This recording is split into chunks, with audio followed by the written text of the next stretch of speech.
Yassir Diallo, 27 ans, fils unique d'une vendeuse de beignets et d'un père disparu depuis ses 10 ans. Il a grandi à Nyari Tali, un quartier populaire de Dakar, entre les carcasses de voitures, les rues sableuses et les promesses jamais tenues. Yassir était intelligent, rusé, affamé de réussite. Il rêvait de devenir le Mark Zuckerberg africain.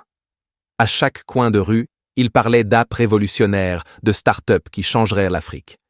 Mais personne ne l'écoutait. Les investisseurs le rejetaient, les banques fermèrent leurs portes, et même ses amis le surnommaient le rêveur inutile. Sa mère, Mam Ndeye, était son seul soutien.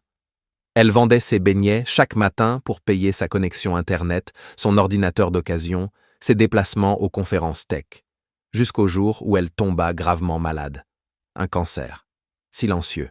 Implacable. Yassir se retrouva acculé. L'hôpital demandait 5 millions de francs CFA. Il ne les avait pas. Il supplia, fit une cagnotte en ligne. Personne. Pas un franc. C'est là qu'il rencontra M. Sagna, un homme élégant, costume taillé sur mesure, lunettes dorées, parfum enivrant. Il le suivait depuis plusieurs mois, silencieusement. Il savait tout de lui, ses échecs, ses ambitions, sa détresse. Sagna lui proposa une porte, une solution, une réunion, une nuit, dans une villa à Sali. Là-bas, il découvrirait la Table Noire, une secte d'élite africain. Politiques, hommes d'affaires, artistes, tous unis par un pacte ancien.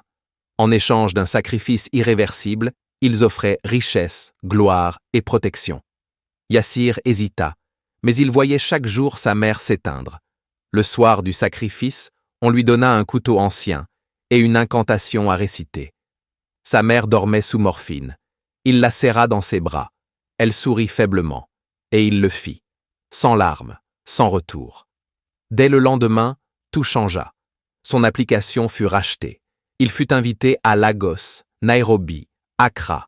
Il s'associa à de grands noms. Il vivait dans des penthouses, voyageait en jet privé, passait sur CNN. Mais chaque nuit, sa mère apparaissait dans ses rêves, pas comme un fantôme, comme un miroir. Elle lui parlait doucement. « Tu as vendu ton âme pour des chiffres.